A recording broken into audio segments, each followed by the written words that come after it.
Hello, you're watching New Vision TV. This is news around East Africa. My name is Lynn Komjisha. We start off with Kenya.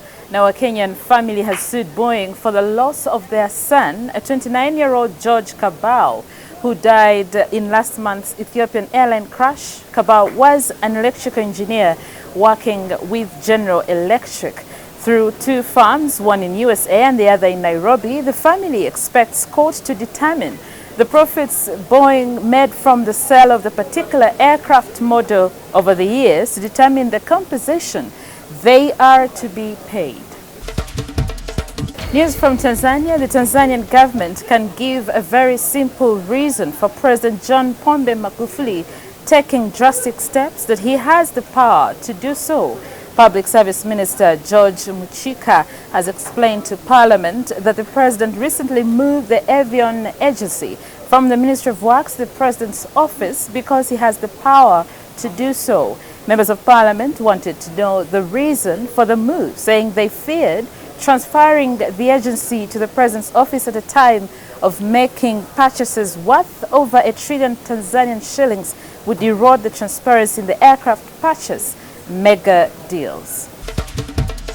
News from Uganda. In appreciation for his peacemaking role, deposed Sudanese leader General al-Bashir can now enjoy a peaceful retirement in Uganda if he so wishes. Uganda's Minister of State for Foreign Affairs, Henry Okello Oryem, says in recognition of the role he played in brokering the South Sudan peace deal, Uganda is willing to grant Bashir asylum if he asks for it. It is not yet clear if peacemaker Bashir intends to take this offer.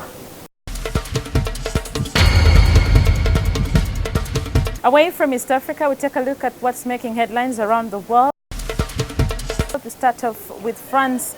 Hours after a massive fire ravaged the Notre Dame Cathedral, an outpouring of financial support has seen private donors pledging more than €500 million, which is about $564 million towards the restoration of the Parisian landmark.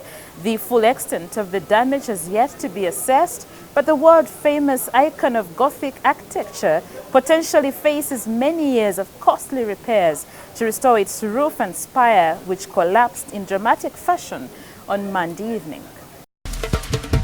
In Indonesia, voting has ended in the presidential and legislative elections, with tens of millions of people casting votes without any widespread hitches. Preliminary results based on so-called quick counts, votes publicly tallied at polling stations, are expected to start rolling in within 2 hours.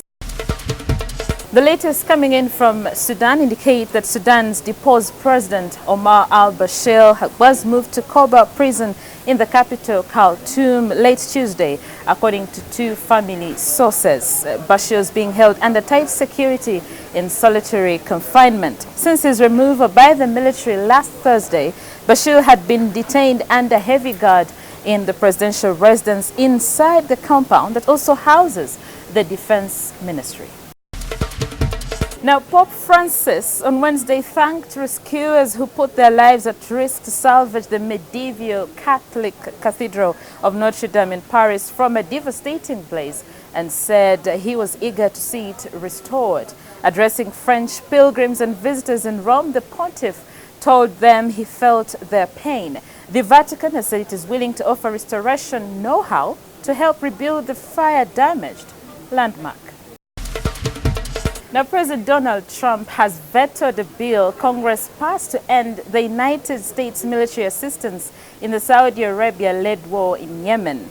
In a break with the president, Congress voted for the first time to invoke the War Powers Resolution to try and stop U.S. involvement in a foreign conflict. But Trump vetoed the measure on Wednesday, with the Congress lacking the votes to override him. Now, the UN Secretary General has appointed Special Advisor Nicholas Haysom to support the African Union's mediation efforts in Sudan, where the military ousted longtime President Omar al-Bashir last week. UN spokesman Stephen Dujarric told reporters that Haysom is being put at the disposal of the African Union, which is understood to be engaged in some mediation capacity between the Transitional Council in Khartoum and various parts of Sudanese society. Dujarric adds that the Secretary General is very attached to his partnership with the African Union and he will do whatever he can to support their efforts. And that was news around East Africa and what's making headlines around the world. My name is Lynn Komdisha. I leave you with Ruth Nasij that has more on today's pullouts.